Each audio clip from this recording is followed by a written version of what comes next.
तो इसमें के तीसरे का अथवा बताना है ना हम लोग को। तीसरे का अथवा से लगाओ, देखो कौन सा क्वेश्चन है ये। क्वेश्चन जो है सेट नंबर 4 2024 के 7 का तीसरे का अथवा है। पहले लिखो क्या क्या दिया हुआ है। हम लोगों का सेट कौन सा है? जो सेट हम लोगों का चल रहा है सेट नंबर 7 है 2024 का। सेट नंबर क्या है? 7 है। अब क्वेश्चन कौन सा है? तीसरे का अथवा ना, तीसरे का अथवा प्रश्न है। लगाओ देखो क्या कह रहा है, तीसरे अथवा में क्या लिखा हुआ है। लगाओ देखो, पढ़ो देखो क्वेश्चन क्या लिखा हुआ है।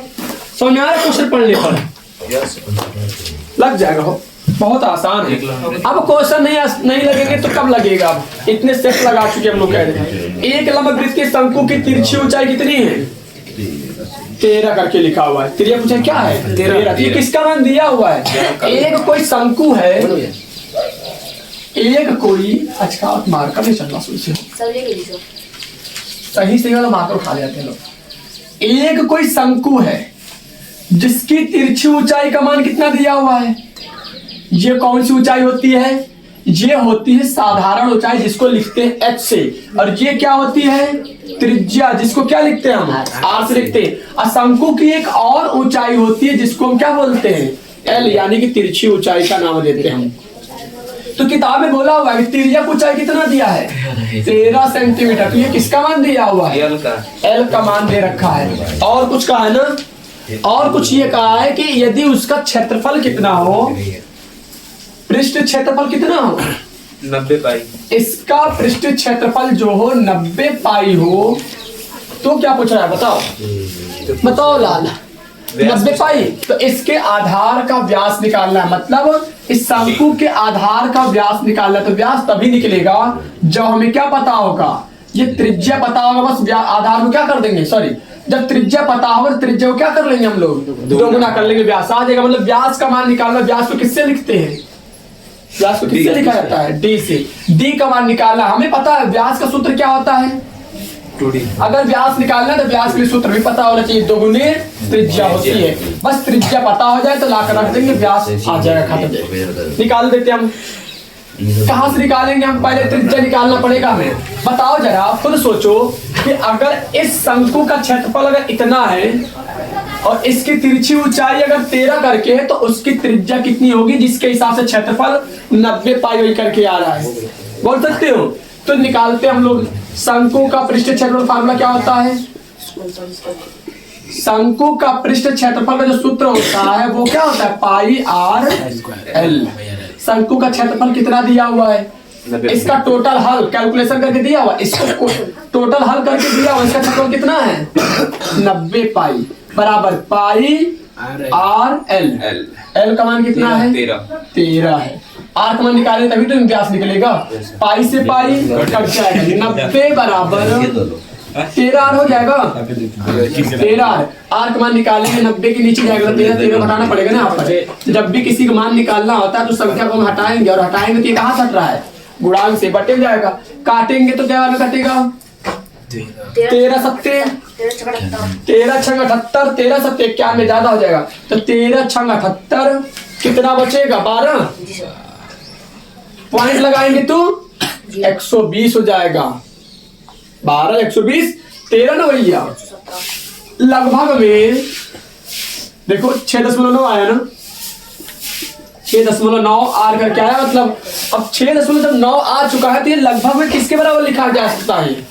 हम कहते हैं जब सार्थक अंक का जब नियम लगाते हैं तो हमें पता है कि जब भी कोई संख्या 5 से बड़ी होती है तो उनमें से एक संख्या निकालो, पॉइंट वाली संख्या को साफ करके लिख सकते हैं।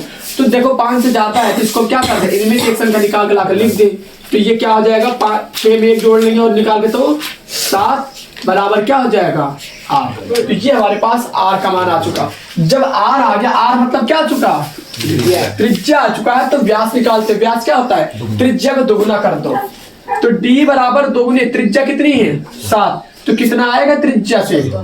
2 सत्ते 14। इसका व्यास आएगा इतना करके। 10 आ रहा है? 10 कैसे आएगा? आएगा बता रहे हैं। क्या लिखा हुआ था? ओ सॉरी संपूर्ण दिया हुआ था वो। क्या दिया हुआ था? संपूर्ण पृष्ठ दिया हुआ था। हम लोग ये शंकु का पृष्ठ लिखे बैठे हैं। तो फिर से इसको चलेगा नहीं रहने कोई दिक्कत नहीं। यहाँ क्या करना हमें संपूर्ण थी करना है ना वो, तो संपूर्ण निकालना है। तो हम लोग क्या निकाले, ये केवल वक्र निकला हुआ है। देखो दो तरह सूत्र लगता है शंकु का, एक शंकु का वक्र पृष्ठ क्षेत्रफल और एक होता है शंकु का कुल पृष्ठ क्षेत्रफल होता है। जब कुल की बात होती है तो ये तो दोनों ये तो होकर करते हैं और साथ ही साथ निचला वाला सतह भी होता है, मतलब पूरा ये तो होता ही है। अगर वक्र की बात करें तो केवल ये लाइन की होती है, बाहरी आवरण के लिया जाता है। लेकिन अगर हम पूरा की बात करते हैं तो निचला जो हिस्सा गोला होता है वह उसी में ऐड हो जाता है। जब वक्र पृष्ठ बात होती है तो केवल ये सतह की बात चलती है, लेकिन जब संपूर्ण हो जाता है तो उसमें ये भी ऐड कर लिया जाता है। तो ये संपूर्ण बोला हुआ। हम लोग केवल कौन सा सूत्र लगा दिए, वक्र वाला लगाकर बैठ गए। वक्र वाला लगाए, इसका एक काम करो, हटाओ, ये गलत हो चुका तुम लोगों का। वक्र पृष्ठ वाला लगा, मतलब कि कौन सा लगाओ, संपूर्ण वाला लगाओ। 10 दे रहा था ना इसका, देखो तो कितना आता है इसका। लगाओ तनी, फिर से लगाओ एक बार। कौन सा सूत्र लगाएंगे हम, कुल क्षेत्रफल बराबर क्या हो जाएगा, क्या होता है सूत्र, पाई आर ब्रैकेट में एल प्लस का आर। कुल क्षेत्रफल कितना था, 90 पाई बराबर पाई आर, तिरछी ऊंचाई क्या है 13 प्लस का आर है ना, पाई से पाई कट जाएगा तो 90 बराबर, ये तो गुणनखंड लग रहा बनेगा, गुणनखंड बनेगा तो 13 को आर से कराएंगे तो 13 आर प्लस का आर को आर से कराएंगे तो आर स्क्वायर हो जाएगा। ये हो जाएगा ना। एक काम करते हैं, गुणनखंड बन रहा है तो 90 को इधर से उधर ले जाते हैं हम, तो 90 इधर से उधर जाएगा तो इधर क्या बचेगा, कुछ नहीं तो 0।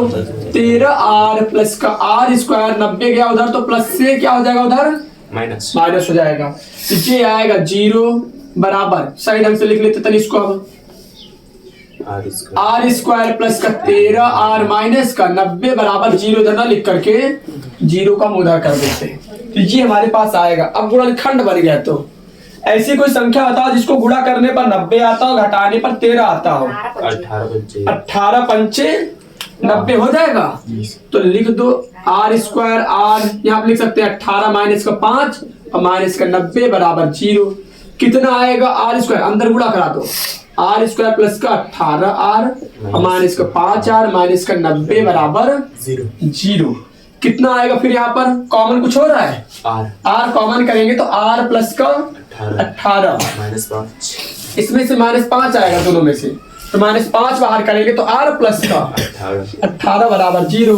तो यहाँ से अगर चेक करें तो एक हमारे पास आ रहा है आर प्लस का 18 और एक हमारे पास क्या आएगा आर माइनस का 5।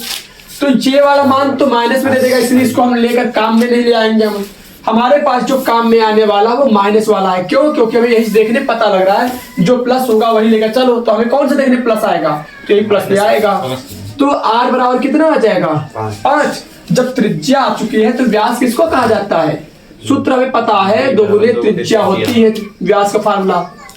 तो d बराबर 2r, आर कितना है 5, तो कितना आ जाएगा 10, यही आएगा। बस इसको उतार लो फटाक से।